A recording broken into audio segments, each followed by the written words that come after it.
tasu.lspace پښتو سره یاست. نوري کیسې له sbs.com.au/pashto څخه واورئ.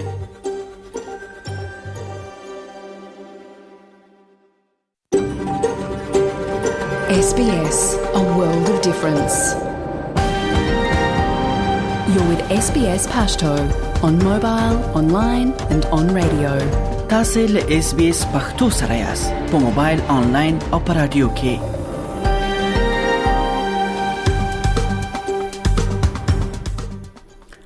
سلامونه ستړي مشه. نن سه شنبه د 2024 کال د جون د میاشتې 23 نیټه ده چې د 1415 هجری لمریز کال د چنګاښ د میاشتې ل 2 نیټې سره برابرېږي. زه مجيب منیبم او تاسو د SBS پښتو خبرونه ته غوږ یاست. مخکې دي چې د خبرونه د مطالبه په اړه معلومات وړاندې کړم، غواړم د استرالیا هغه اصلي اوسیدونکو ته چې نن ترې د خبرونه وړاندې کوم درناوی وړاندې کړم. SBS پښتو د کیمرګل خلکو په خوانیو او وسنۍ مشرانو ته درناوی وړاندې کوي.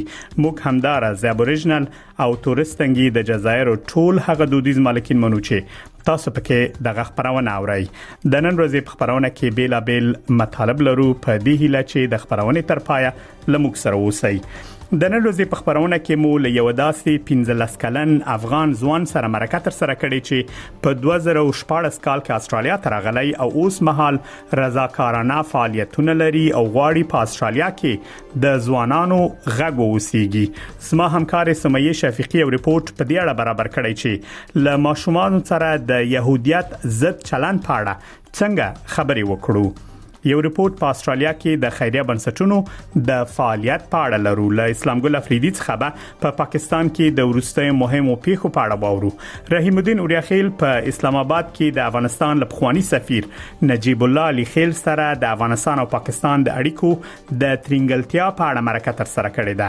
مخکې دي چې دغه مطالب تاسو ته خبره کړو، تاسو پام د نن ورځې مهمو خبرونو ته راړوم.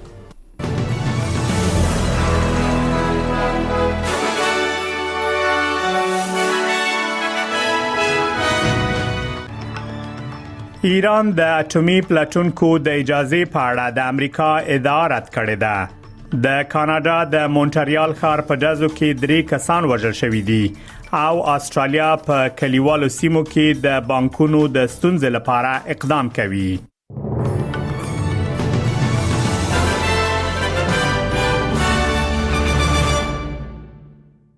اوس هم پام وکړئ بشپړ خبرونو ته.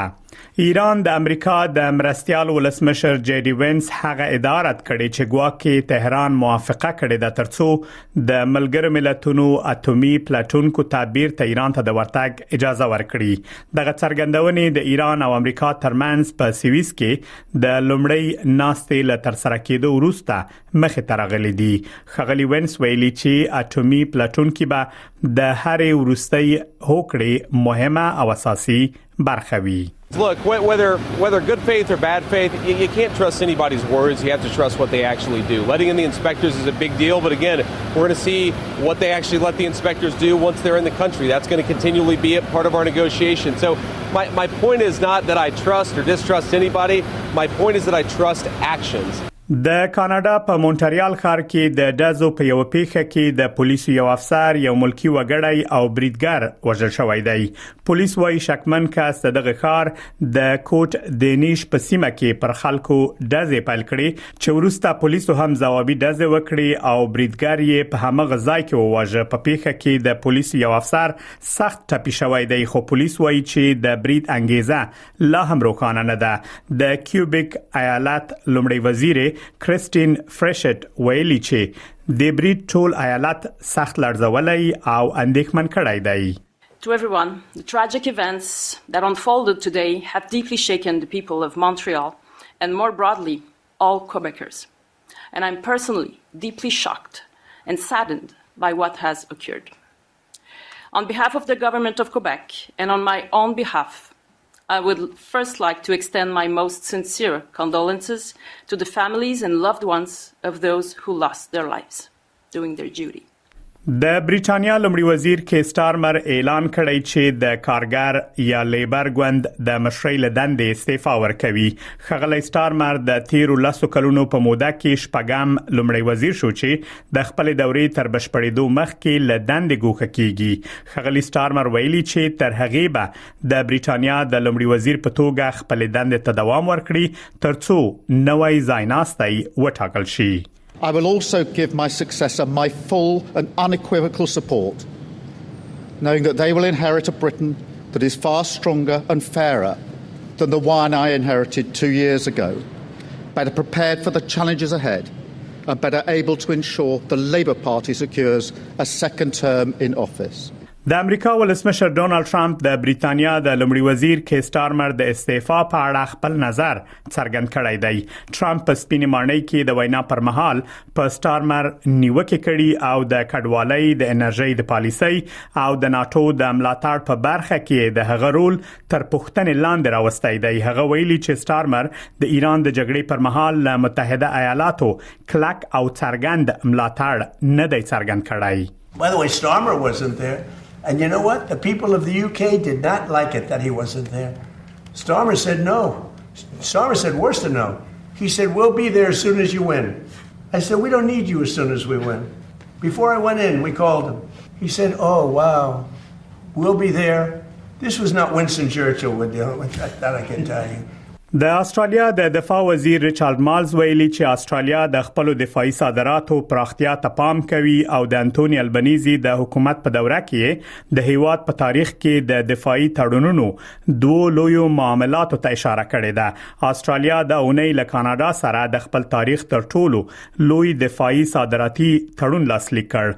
د کاناډا حکومت به د اوور د هورایزن رادار د اخیستلو لپاره 2.15 میلیارډ ډالر ولګوي. دا رادار د 1980 لسیزي په وروستیو کې جوړ شوی او ویل کېږي چې د اوږده واټن لپاره ل تر ټولو پرمختللو رادارونو څخه دی. ریچارډ مالز ویلي چې له کاناډا سره د دې تړون په اړه ل څه مودې راځي خبرې روانې وي. We will be benefiting from Canada spending hundreds of millions of dollars in the future on R&D to see this technology progress, and so it's a fantastic thing that we're able to share this major platform with a country which has very similar circumstances to our own in terms of not just strategic alignment but clearly geography. د استرالیا خزانه‌دار جیم چالمرز ژمنه کړې چې د استرالیا په کلیوالو سیمو کې د بانکونو د تړلو پر ستونزې به اقدام وکړي. د وکټوريا د کلیوالي سیمې استاذ هیلن هینز د پښتنه په وخت کې دا موضوع راپورته کړه او ویل چې نږدې 1590 داسې کلیوالي خارونه شته چې په خوا لک تر لګه یو بانک درلود خو هیڅ بانک پکې نشته. ډاکټر چالمرز ویلي چې حکومت په دې برخه کې مهم ګامونه اخیستي خو لا هم نور کار ته اړتیا شته. The rate of closures under our watch has actually plummeted. Now, having said all of that, Mr. Speaker, we do acknowledge that there is more work to do. Actually, a large part of the work that the Assistant Treasurer and I do with the ABA and directly bilaterally with the banks is about the next steps when it comes to regional banking. We do have more work to do there. We've been upfront about that. د افغانستان په پلازمینه کابل کې د لومړي ځل لپاره یو خصوصي ترانسپورتي شرکت د انلاین ټکسي خدماتونه پیل کړي دي. دغه شرکت چې افغان ټکسي انلاین نومیږي موخه د ښاري ترانسپورتي خدماتونو عصري کول، د مسافرو د تګ راتګ اسانتیا او د خصوصي سکتور پیاوړتیا بلل شوې ده. د افغان انلاین شرکت مسؤل داوود علیزاد اس پی اس پښتو ته ویلي چې هڅه کوي د عصري ټکنالوژي په مرسته د هیوادوالو د ښاري ترانسپورت ستونزې راکمي او خلکو ته خوندي چټک او باوري خدمات وړاندې کړي. انگیزه اصلی برای ایجاد نمودن شرکت تاکسی آنلاین سهولت‌های بیشتر در بخش ترانسپورت برای هموطنان عزیزم فراهم شده است و انشالله عن قریب در تمام شهر کابل که بتوانیم ایره گسترش بدیم. دا هم یو ورزشي خبر د 2024 کال د فوتبال نړیوال جام په ترڅ کې بعد الجزایر او اردن لوبډلې نن په کالیفورنیا کې سره مخامخ شي. دواړه ټیمونه هڅه کوي چې مهم امتیازات ترلاسه کړي. د اردن د ټیم پلوی خلدون تهاوره ډاډه دی چې د غ ټیم کولای شي په دې ټورنمنت کې ښه پرمختګ وکړي. Jordan is not playing in the World Cup this year just to contribute, just to do a good performance. We're coming for the World Cup final.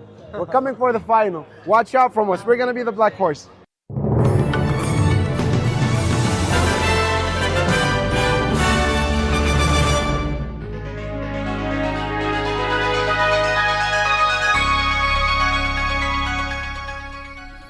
اوس هم پام وکړئ د هوا حالاتو ته. په سیدنی کې ډیری لمر د تودوخې لوړه درجه 19، ملبورن کې نیمه ورځ د تودوخې لوړه درجه 14، پرت کې لمر د تودوخې لوړه درجه 21، په اډلېډ کې لمر د تودوخې درجه 14، هوبارت کې باران د تودوخې لوړه درجه 12، کانبرا کې ورځ د تودوخې لوړه درجه 14، په نیوکاسل ښار کې لمر د تودوخې لوړه درجه 19، په برزبن کې هم لمر د تودوخې لوړه درجه 22، په داروین کې ډیری لمر د تودوخې لوړه درجه 22، او له استرالیا څخه بهر په کابل کې لمر د تودوخې لوړه درجه 11 او ټیټه 20، په پیښور کې لمر د تودوخې لوړه درجه 18 او ټیټه 29.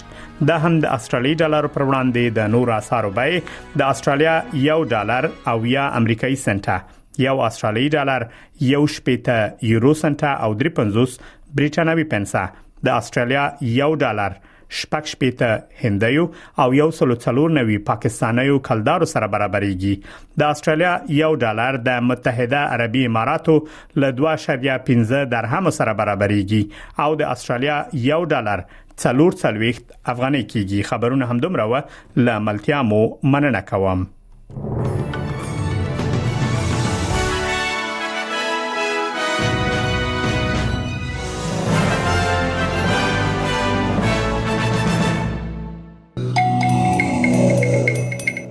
یو ځل بیا هم ستړي مشئ. تاسو اس پی اس پښتو ته وګورئ. هغه خبرونه تاسو ته له سیدنی څخه خبريږي. لکه څنګه چې ما د خبرونې په پیل کې یادونه کړې و، په پیل کې به تاسو پام د هغه مرکه اوریدل تر واړوم چې ما له 15 کلن افغان ځوان حمزه مامون سره تر سره کړې ده. لغي ورسته باز ما د همکاري سمیه شفیقی یو رپورت تاسو ته خبر کړو چې په دې اړه برابر کړی چې له ماشومان سره د يهودیت ضد چلن په اړه څنګه خبرې وکړو.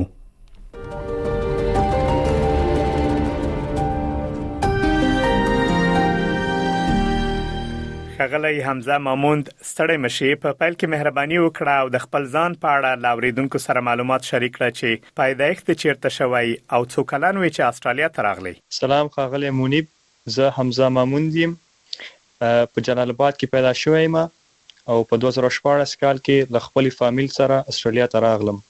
په استرالیا کې د خپل ژوند او زده کړو په اړه هم کراته وای چې چیرته ژوند او زده کړې کوي. زه په نیوکاسل ښار کې ژوند کوم او زده کړم عملته کوم. که په دې اړه اوریدونکو ته وای چې په کوم ښوونځي کې سبق وای او په ښوونځي کې د خوښي مضمون څه ده؟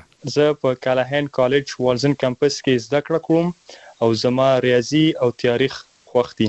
ما اوریدلی چې تاسو د زده کړو ترڅنګ ځینې رضاکارانه یا والنټیر فعالیتونه هم لرئ. که په دې اړه لږ معلومات شریک کړئ چې څه کارونه کوئ؟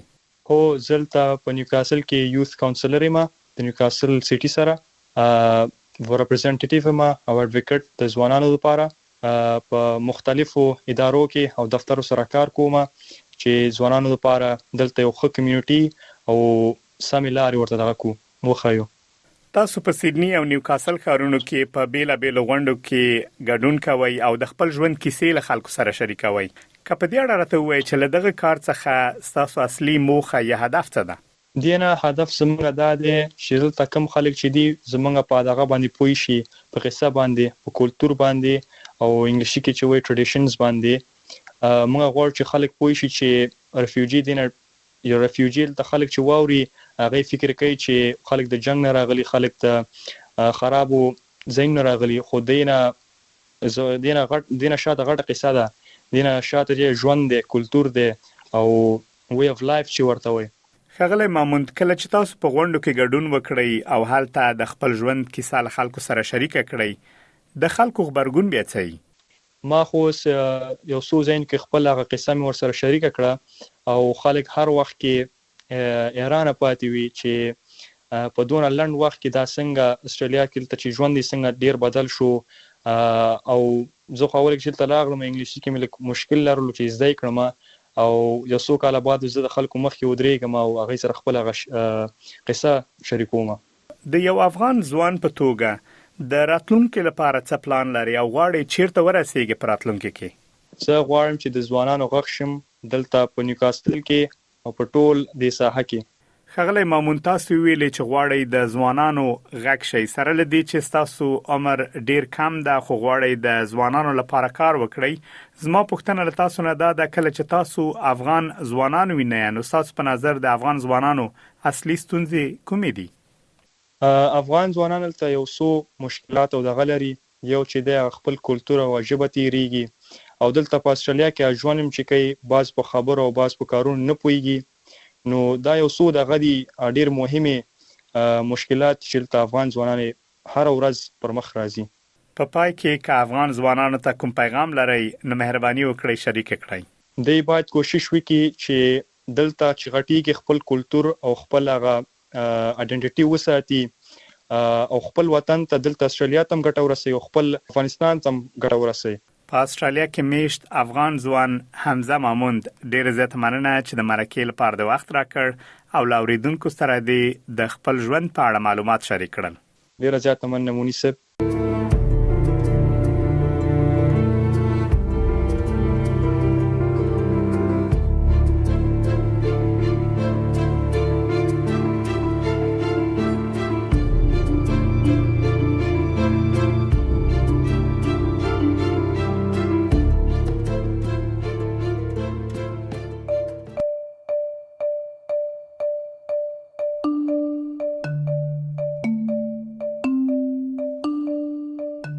د یهودانو ضد تعصب او ټولنیز یووالي اړوند شاهي کمیسیون کار پیل کړی دی.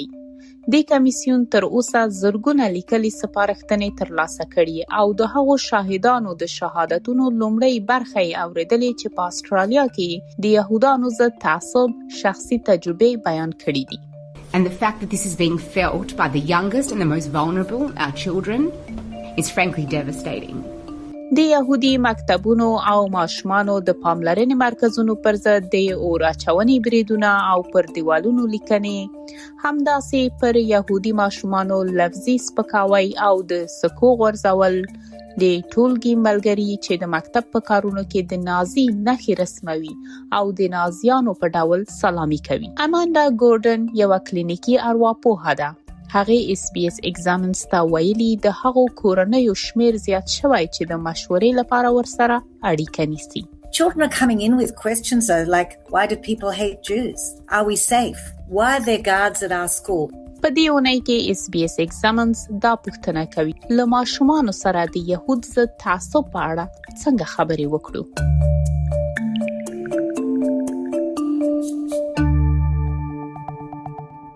اماندا ګورډن وايي د کوچنیو ماشومانو په حق له د دوی موخه دا ده چې هغوی ځان خوندي احساس کړي، احساساتي ډاډ ولري او پر خپل هویت ویاړ وکړي. دا اړینه ده چې ټول ماشومان د تنوع ارزښت زده کړي. If your child is not coming into contact with anti-Semitism or even racism, that doesn't mean that you're excused from educating them about the importance of valuing diversity, understanding that people are different and that's okay. Shows like Bluey on the ABC are very good models of that sort of information. اولګا واینټراوب الیا د ماشومتوب د لومړنیو کلونو ښوونکي او د ماشومانو د لومړنۍ پاملرنې مرکزونو د مقرراتو سلاکاره ده. هغه وايي کله چې کوچني ماشومان د يهودانو ضد تعصب په اړه پوښتنې کوي اړینه ده چې له ځواب ورکولو ډډه ونه شي او یو مناسب ځواب د مهرباني او احترام په حق له ورته وویل شي. If the child asks you, that means the child noticed that and this is something important to address. You don't need to provide some political explanations, but you can talk about fairness, to being kind, to being respectful, and that can be taught when the children are very young. دا هغه څه دي چې هغه په دې وروستیو کې خپل ماشومانو ته هم په عمل کې ښودلي دي. My friend's daughter was killed in the Bondi's attack, and we went to Bondi Beach 1 week afterwards, and we participated in the event. My children came with me, so they saw me actually standing in solidarity with the community. So I think it also affects them. They see how their parents behave and what they do. اماندا ګورډن وايي د ابتدایي مکتب د عمر ماشومانو لپاره مهمه ده چې هغوی ته وښودل شي څنګه یوازې نندارچیان پاتې نشي او څنګه د یو بل پاملرنه وکړي. We need to teach them that it's okay for people to have different opinions about countries or politics, but it's never okay to blame or threaten ordinary people just because they're Jewish. And we want to help children, non-Jewish and Jewish children, remain curious. We need children to be allowed to ask questions, but we have to be able to answer them.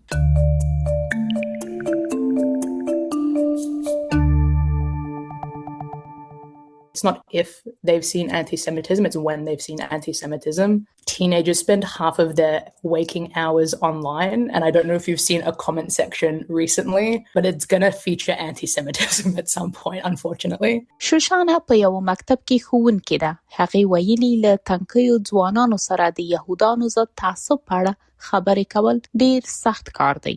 ځکه هغوی ښایي د هغو محتواو ریښې او سرچینې ونه پیژني چې آنلاین یې ویني.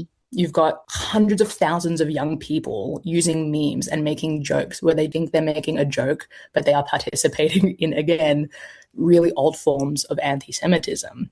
شوشانا وايي د هغې زده کوونکي ډیری وخت حیرانېږي کله چې هغه ورته دا ډول مبهم پیغامونه تشریح کوي. And they say, what is Goyslov? And you have to explain, well, there's a conspiracy theory that the Jews are manufacturing processed food to control half of the non-Jewish population. And they look at you and they say, that's crazy. Like, it's just a silly joke on the internet. And you have to say, no, it's not a joke, because that's the roots of it. که څه هم د تنکیو ځوانانو د شخصي حریم ساتلو او د هغوی د خوندیتوب ترمنځ کرښه ټاکل ستونزمن کار دی، خو شوشانا باور لري چې دا اړینه ده وڅارل شي او بحث پرې وشي چې تنکي ځوانان له کومو آنلاین موادو سره مخ دي او څه ګوري. It's not just anti-Semitism, right? We're seeing like these huge waves, new waves of misogyny and racism. You have to be able to just talk to them about it frankly and point out to them, model to them what rational thought looks like when it comes to things like anti-Semitism and racism.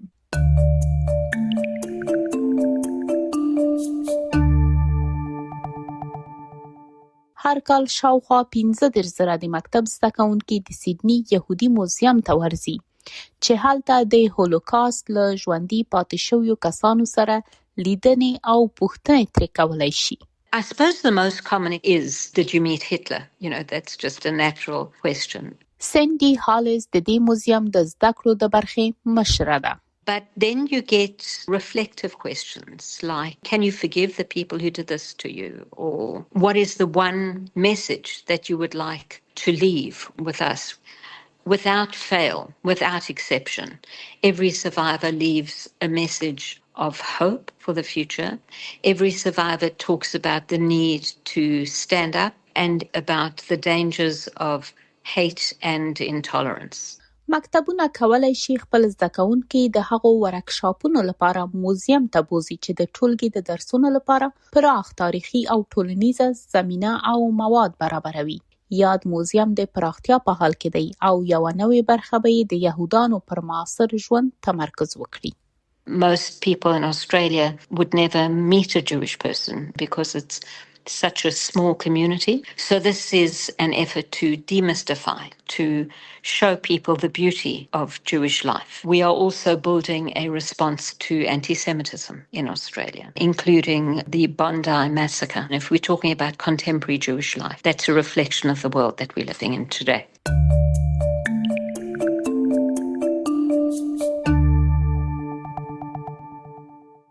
د بونډای چاباد هغه ټولنه ده چې د بونډای په ترهګریز برید کې په نښه شوې وه. یا د ټولنه له هغو ځوانانو ملاتړ کوي چې د یهودانو ضد تعصب تر ټولو سخت اغېزې تجربه کړي دي. ربای منډي اولمن وایي د دې ټولنې ماشومانو له هغوی څخه مشوره غوښتې ده. If they come to us with a worry about the way they're treated in a way that it's identified in the fact that they're Jewish, we tell them be more proud because we know what it means to hide. په دې برید کې 15 کسان ووژل شول چې د بونډای چاباد له مشرانو څخه ربای ایلی شلانګر هم پکې شامل وو. له برید څو میاشتې مخکې ربای شلانګر په پروجیکټ نووا باندې کار کاوه.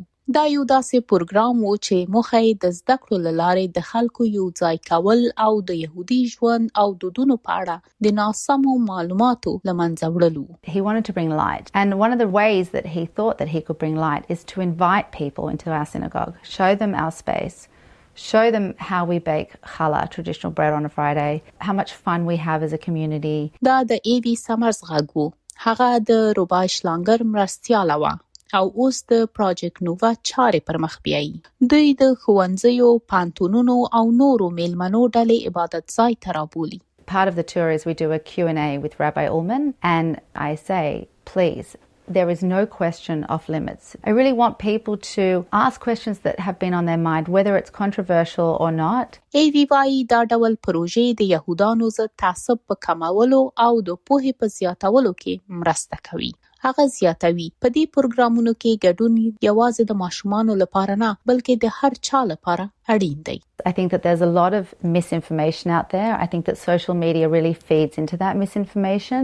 And I think that if we can provide a really positive experience for people and a happy experience and something that really enlightens them and provides that education, you can't go wrong. ربای اولمن وايي د یوې یو موټی ټولنې په توګه د مخکې تګ لاره د نړیوالې مینې او درناوي له لارې رامنځته کېدای شي. There are values that we all can agree on. If we can just meet up face to face with each other and not be keyboard warriors and actually start having those conversations about what are our commonalities, what actually brings us together as human beings. And I believe that we can do that. د SBS Examens لپاره دا راپور د لیرا شویتس لخوا او د ډینیس فینګ په مرسته جوړ شوی و چې ما سمای شفیقی تاسو ته وړاندې کړ. د نورو اړونده معلوماتو لپاره sbs.com.au/SBS Examens څخه لیدنه وکړئ.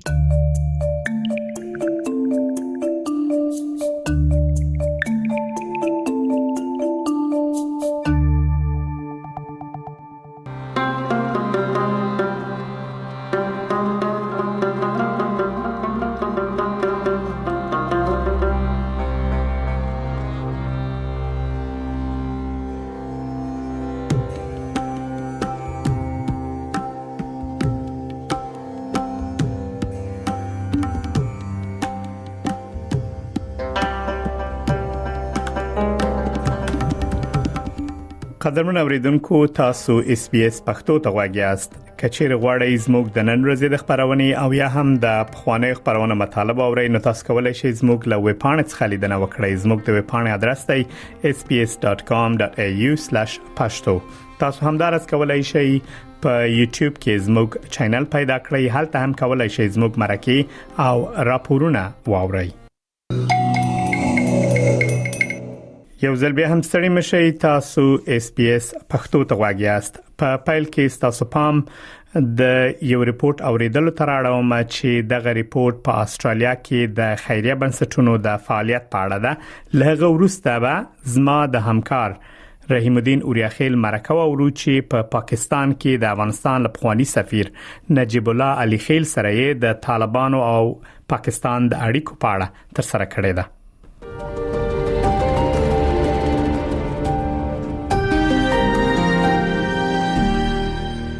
د یوې داسې موخې ملاتړ کول چې تاسو زړه ته نږدې وي د خوښۍ او ویاړ ځانګړی احساس درکوي. خو څنګه پوښی چې د مرستو راټولول یو کمپاین ریښتینی او د باور وړ دی او که غواړئ خپل د مرستو راټولولو کمپاین پیل کړئ نو څه باید وکړئ؟ د استرالیا پیژندنې په دې پودکاسټ کې به تاسو د مرستو راټولولو له قوانینو سره آشنا شئ. په استرالیا کې د مرستو راټولولو قوانین درکول کله ناکله ستونزمن وي. لامل یې دا دی چې هر ایالت او سیمه خپل ځانګړي قوانین لري. د مرستو راټولونکي ښایي د سیمایي ادارو د اجازو او نورو قوانینو لکه د استرالیا د مصرف کوونکو د حقوقو قانون او د محرمیت د قوانینو تابع هم وي. د استرالیا د خیریه او غیر انتفاعي بنسټونو کمیسیون د خیریه ادارو ملي تنظیمونکي ارګان دی چې ډاټ ترلاسه کوي ثبت شوی خیریه ادارې قانوني فعالیت کوي او خپل قانوني دندې ترسره کوي، خو دغه کمیسیون په مستقیم ډول د مرستو راټولولو پر چارو څارنه نه کوي. دا مسؤلیت د هر ایالت او سیمې له چارواکو سره دی. دغه کمیسیون مشره سو ووډوارد په دې اړه وایي: Our main role is to register charities and make sure they follow certain rules. So, for example, if you collect money from the public in a shopping centre, there are specific rules that your organisation would have to follow, and these are state-based, so they can vary depending what state you're in. We care about where the money goes, so what happens with the funds that are raised, but we're not the regulator for fundraising. که څه هم د استرالیا له خیریه او غیر انتفاعي کمیسیون سره ثبتېدل اختیاري دي، خو که یو خیریه اداره راجستر وي نو دا ښیي چې هغه د غیر انتفاعي ادارې معیارونه پوره کوي او د ښه مدیریت اصول مراعاتوي. دغه کمیسیون مشره سو ووډوارد وایي که یو خیریه اداره په دې کې راجستر وي نو د هغې اسناد او اعتبار په اسانۍ سره کتل او تایید کېدای شي. You can look up the charity register just on your phone, on your computer. If you just put in the words charity register, you'll find us. It's often very helpful for people because it can give you information about who runs the charity, what type of activities it does, where it gets its money from. So before you donate, you can get that information to make sure that your money is going to the cause that you most care about. And you can also feel confident that it's a real registered charity and they do have obligations to follow certain rules about good governance. ټول ثبت شوی خیریه ادارې نشي کولای د بسپنو لارې د مالیې د کمیدو یا ټاکس ډیډکټیبل رسیدونه ورکړي. د جسټس کنیکټ د غیر انتفاعي قانوني خدماتو وکیله ایمی ویلیامز دا موضوع داسې تشریح کوي.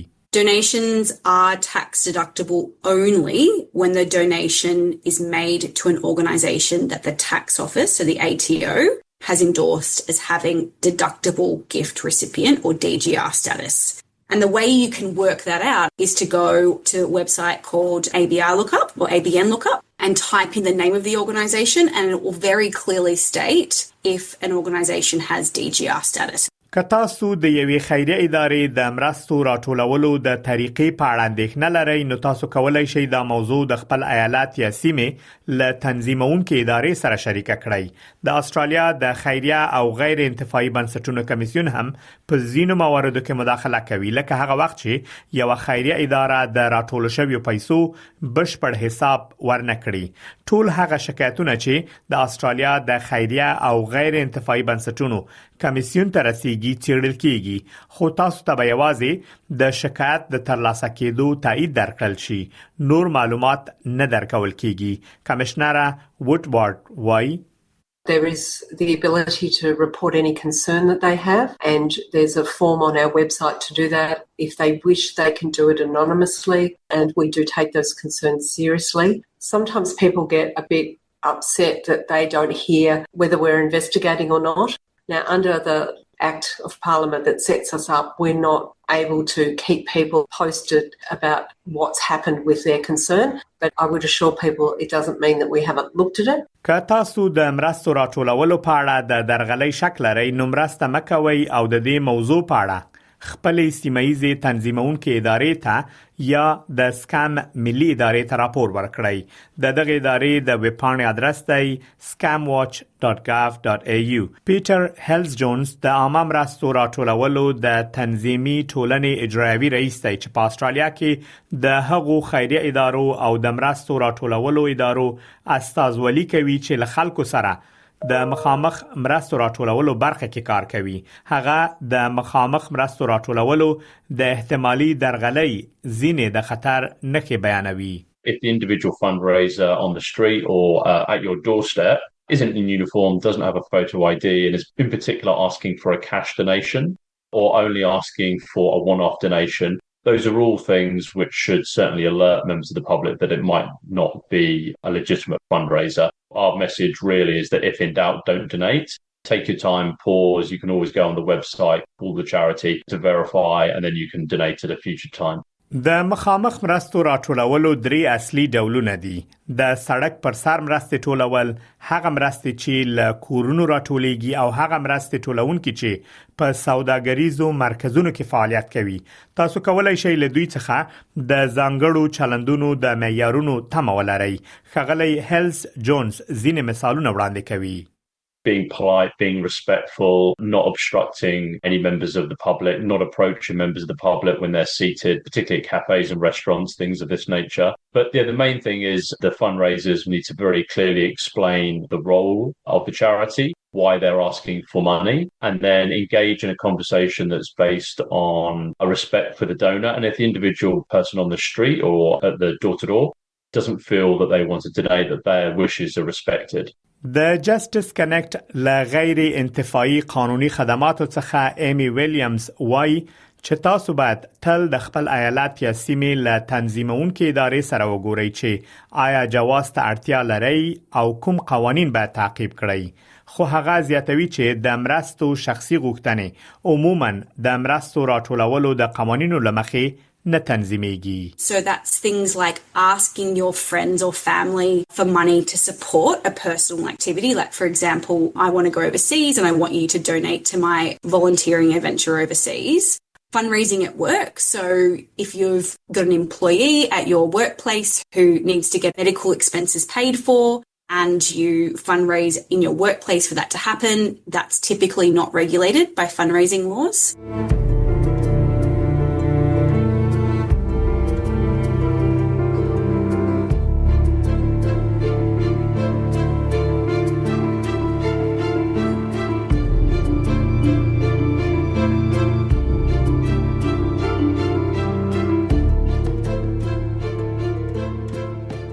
الخیل سپ ډیره زیات مننه چې د برکل لپاره فرصت راکړی.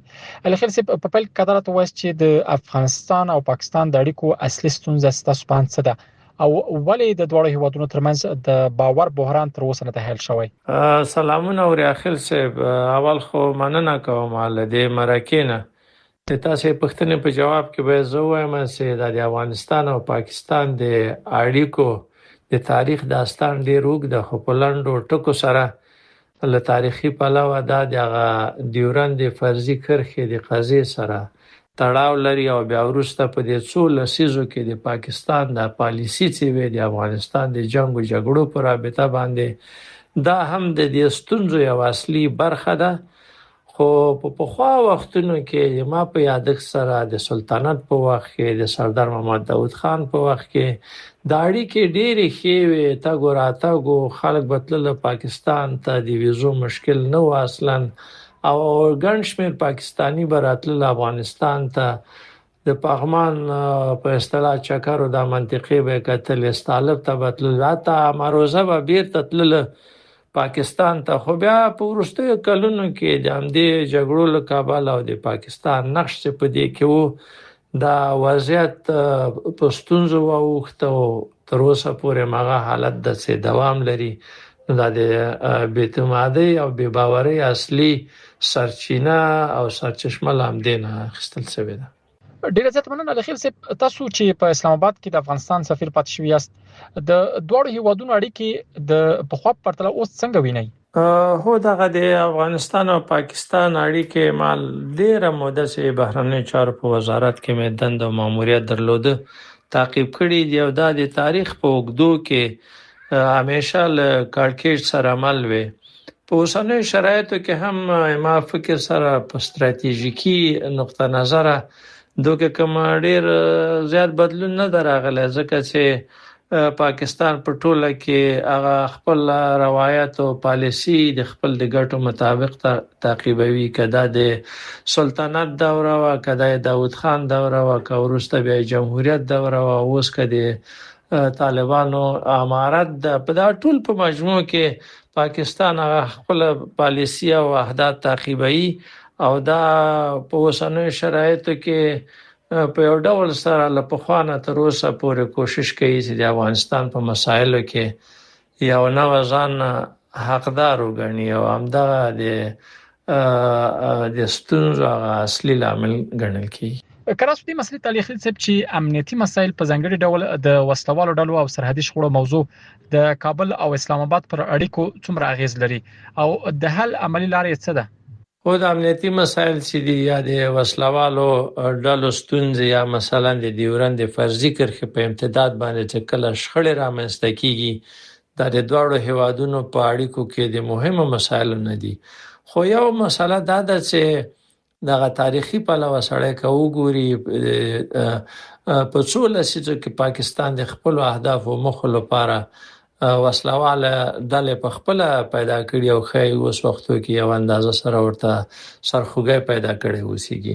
هغه څه د ټي ټي پی پر رابطه د ما په ګومان سره دا چې افغانستان ته اکثره وخت ګوته نیول کیږي خو دا زیاتره او په ډېر بریده پورې د خپل د پاکستان په داخل کې د دوی ستونزه ده ځکه چې د دوی د ټي ټي پی تحرکات الته دي او دوی باید خپل د ستونزه مدیریت کې او حل کړي او دغه د ډیورند په امتداد باندې چې کله الته شخړې کیږي او دا ډیر منفي تاثیر لري هم په اړیکو کې هم هغه ځای کې چې خلک وسیږي میشت د ډیورند فرضي کرښې دواړو خواته دوی ته ستونزې پیدا کوي ډول نو د دې مدیریت په شرایطو کې ما په ګومان سره چون فضا د باور لږ زیاته کړ کې چې نه ده ډیره به ستونزمن نه اوسېږي او څه یعنی ننګونو سره مخ ده چې سره خندې ته یو د حل معقوله اصولي لاره پیدا کړي. اخر څه که د کډوالو مسلې ته هم راسو هغه د چې په پاکستان کې د افغان کډوالو پر وړاندې ورستیو اقداماتو د دوړو هیوادونو پر سیاسي او ولسي اړیکو څخه غیږ کړی او دا موضوع څنګه مدیریت کېدای شي؟ یو اخر څه اول خو د افغان کډوالو ستونزه د افغانستان د څو لسیزو د جګړو او نامنوي یو دردناکه پایله ده. د کلونو په اوږدو کې ګڼ شمېر افغانان مثلا 80% شاوخوا پاکستان او ایران ته کډوال سلالته کاروبار درلود او بعضو ملکیتونه اخیستي وو او دا چې پاکستان په یو جانبه ډول سره په دې وروستیو کلونو کې پریکړه وکړه او هغه په ډیره لنډه موده کې په جبري او کتلوي ډول سره افغانستان ته اخراج کړل.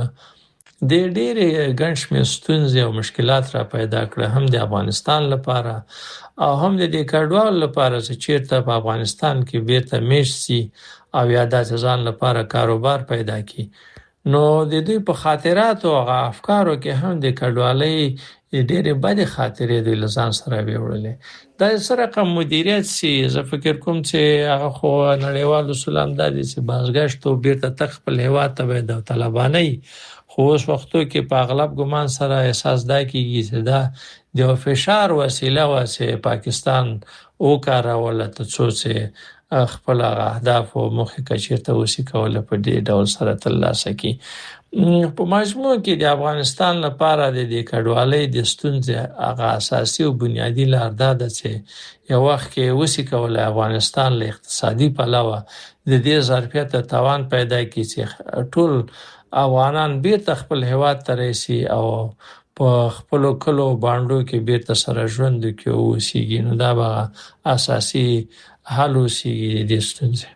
خغلی الیخل سره لدی چې افغانستان او پاکستان پراخ اقتصادي او سوداګریزي ګټې لري ولې اقتصادي همکاري د سیاسي اختلافاتو قرباني کیږي؟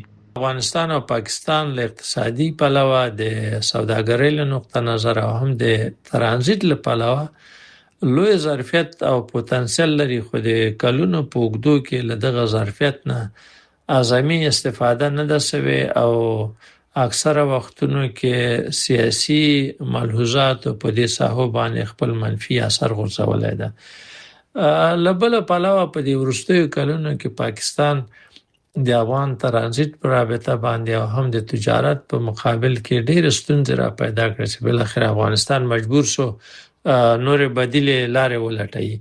یو بل نقطه دا ده چې دغه سیمه چې مرکزی اسیا د جنوبي اسیا او افغانستان په منځ کې واقع ده د ډېر سترې پروژې لري د ډېر لوی پوتنسیل لري مثلا د تاپی پروژه ده د کاسا یوزر پروژه ده مثلا د ترانس افغان پروژه ده د ریل پټلۍ ده چې ازبکستان له افغانستان له طریقه د پاکستان او بحیره عرب سره نښلي خو دغه ټول مسایل اکثره وختونه کې د سیاسي روایتونو او ملحوظاتو قرباني کیږي دراله چې کچیرته اقتصاد محوره سیاست ته په دې سیمه کې توجه وسی نو ګټه به هم افغانستان ته هم پاکستان او هم د سیمې ټول هیوادونو ته ورسیږي. الخیل صاحب د سیمې او نړۍ د قدرتونو په ځانګړي ډول د چین، امریکا او نورو مهمو لوبغاړو رول د افغانستان او پاکستان پر اړیکو څنګه اغیز کړی دی؟ د سیمې په سطح باندې امریکا او چین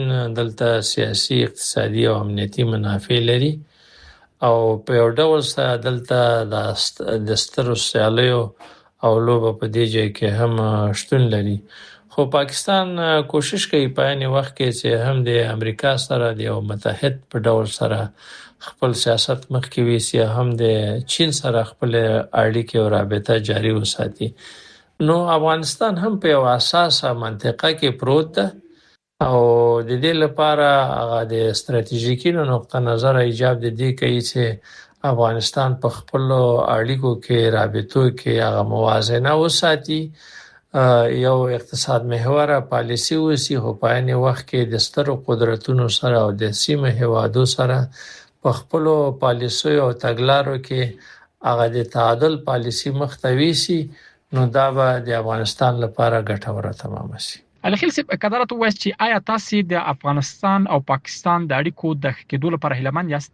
د افغانستان او پاکستان په اړیکو کې ستونزې او مشکلات او آباد ډیر دي او بې باوري هم ډیره زیاته وده کړې. نو په دې لحاظ باندې له یو پلوه سړی نشي کولای چې مطلق ناهیله اوسېږي، خو د دې ستونزو د هواري لپاره او د اړیکو د عادي کولو لپاره یعنی کوششونو تلاشونو ته ضرورت ده او په عین وخت کې دا یو اوږد مزل ده. د وروستي پوښتنې په توګه الخیل صاحب که تاسو د دوه هیوادونو د اړیکو د کېدو لپاره مهمه سپارښتنه ولرئ هغه به څه وي؟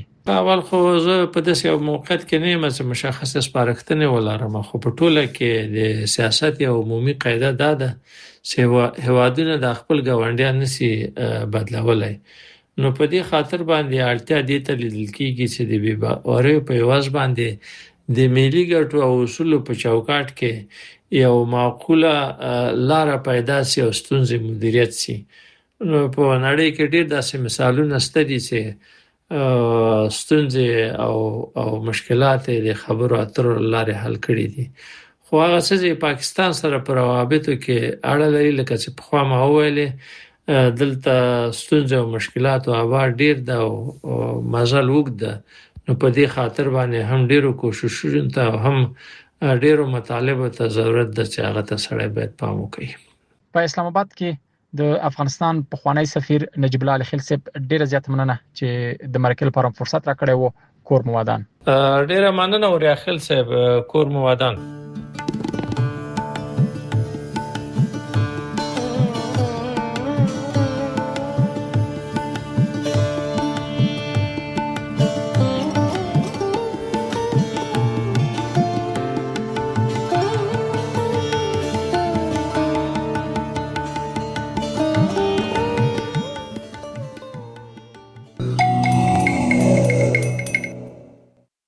یو ځل بیا هم ستړي مشئ، تاسو SBS پښتو ته غواړئ یاست. اوس هم ستاسو پام د هغه معلوماتي رپورت اوریدل تراړم چې زما همکار اسلام ګل افریدي له خیبر پښتونخوا څخه د پاکستان د وروستي مهمو پیښو په اړه راستولای دی.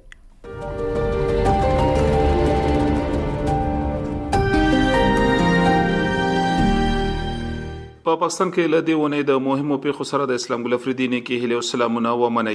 د بلوچستان د یووالي کمیټې مشر ډاکټر ماهرنګ بلوچ د بلوچستان په گوادر سیمه کې د امنیتي عسکرو د وجلو پر تور باندې دوی ته د عمر بند سزا ورول شوې ده. د بلوچستان پر مرکزی ښار کوټه کې د ترهګرۍ د مخنیوي محکمې په خپل پریکړه کې ویلي دي چې د گوادر په سیمه کې امنیتي او سرتېري وجل شوی وو چې بیا تور د بلوچ یووالي کمیټې پر مشر ماهرنګ بلوچ او دا شانته د کمیټې یو بل مهم مشر پر صبغت الله باندې ولګول شو. دا شانه دولت د دوی پر ضد باندې عرضی کړې وي او دا شانته د قضیه په محکمه کې د اوریدنې تر لاندې و. د محکمې قاضي محمد علي موبین د پریکړه په داسې حال کې کړې ده چې د بلوچ یووالي کمیټې مشر ډاکټر ماهرنګ بلوچ او د هغې سره نور نیول شو تنانو او دغه شانته د دوی د مدافع وکیلانو د اعتراض په توګه باندې محکمې ته د نتلو پریکړه کړې و او دوی پر احتجاج باندې وو. د معلوماتو تر مخه مهرنګ بلوچ پر اوس مهال باندې په هد بندیخانه کې ژوند کوي او د شانته د 13 جون رئیس دوی سره د نورو ملګرو احتجاجي پرلط پیل کړی دي او تور پورې کوي چې د دوی سره په بندیخانه کې ناسم چلن کیږي. د ډاکټر مهرنګ بلوچ د مدافع وکیل اسرار خټک رسنوي ته وویل چې د ډاکټر مهرنګ بلوچ او د صبغت الله پرزد باندې په 2023 کال کې د بلوچ راجی مچی پر نوم باندې پر یو احتجاجي غونډه کې یو امنیتي عسكر وجل شو چې به تور پر دوی ولګول شو. ډاکټر مهرنګ بلوچ نه یوازې په پاکستان بلکې په نړۍ کې له هغه ورستو په جنګلو ومنته کله چې په 2023 کال کې د بلوچستان د اسلام آباد په لور باندې په خپل خپو باندې احتجاجي لاریون وکړو. د شانته اسلام آباد کې 100 ورځې تیر کړې خو دوی په زبردستۍ سره بلوچستان ته واستول شول.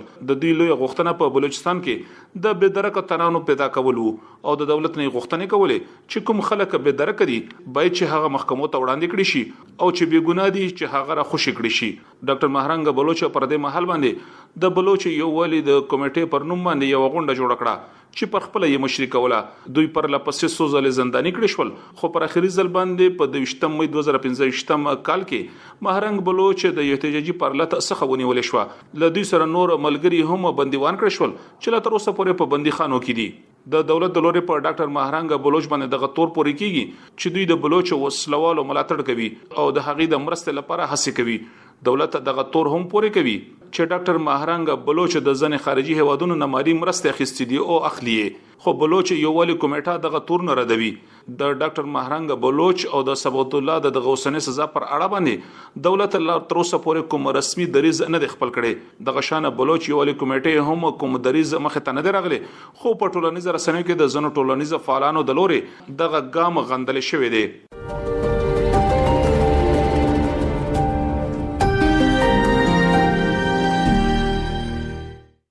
د سویټزرلند په ښار جنیوا کې د پاکستان په قربتوب د امریکا او د ایران د استازو ترمنځ د ناستې وروسته اوس دغه شانتي راپورونه دي چې نن د ایران جمهور رئیس په یو ورځنی سفر باندې اسلام آباد ته راتلونکي دي. معلومات وایي چې د اسلام آباد پریډ زون سیمه کې کلک امنیتي تدبیرونه په پام کې نیول شوي دي او د ایران د جمهور رئیس ډاکټر مسعود پېشګان د راتلو لپاره ټول چارې پر مخ اچول شوي دي. د اسلام آباد پر مهمو لارو او سلورلارو باندې د پاکستان او د ایران بیرغونه زړول شوي دي او د شان امنیتي ځواکونو غزمې پیل کړې دي او زه پر زه باندې دوی پوسټه هم جوړ کړې دي. د ایران د جمهور رئیس ډاکټر مسعود پېشکان د راتلو په اړه باندې په پاکستان کې د ایران سفارت په رسمي توګه باندې کوم بیان نه خبر کړي خو ایران په رسمي توګه باندې د شویل لوزنامې نه ورستو د پاکستان د ټولو هغه ستاینه کړې ده چې د امریکا او د ایران ترمنځ د جنگ مخه ونیوله.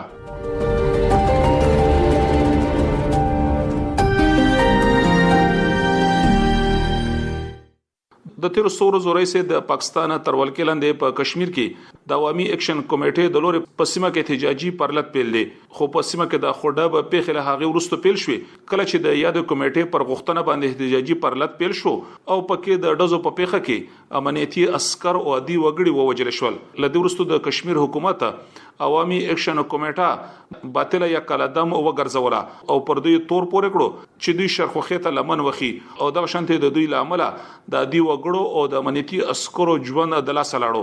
د ستونزې د حل لپاره د مرکزی حکومت او د عوامي اکشن کمیټې ترمنځ د خبرو بهیر پیل لې خو د مرکزی حکومت د لوري د غوښتنه شوې ده چې تر څو پورې احتجاجي پرلط نوي ختم کړي شوی نو په دغه خبرو کې هیڅ پرمختګونه نه کیږي او تر هغه پورې به د خبرو بهیر پر ټپ ودرېدلې وي. خو بل ته د عوامي اکشن کمیټې د لوري د احتجاجي پرلط د نه ختمولو پریکړه کړې ده. عوامي اکشن کمیټې په کشمیر کې د مهاجرینو کشمیریانو 1200 کې پوړو برېښنا او د شانته د نورو د ژوند په اسانتیاو کې د دولت نه لا پسې ډېر مرستو غوښتنه کوي. دا د دیونه مهمه پیخي چې تاسو ته وړاندې کړي. اسلام ګل افریدي SBS پښتو پیښور.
قدرمن اوریدونکو تاسو اس بي اس پښتو ته وګیاست د نن ورځې د خبرونه پاتې نږدې شوی او تاسو لملتیا او د خپل همکارانو لمرستي مننه کوم.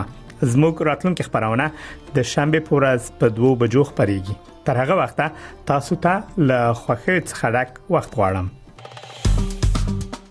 اس بي اس پښتو په فیسبوک کې تعقیب کړئ، مطالب یې خوښ کړئ، نظر ور کړئ او له نورو سره شریک کړئ.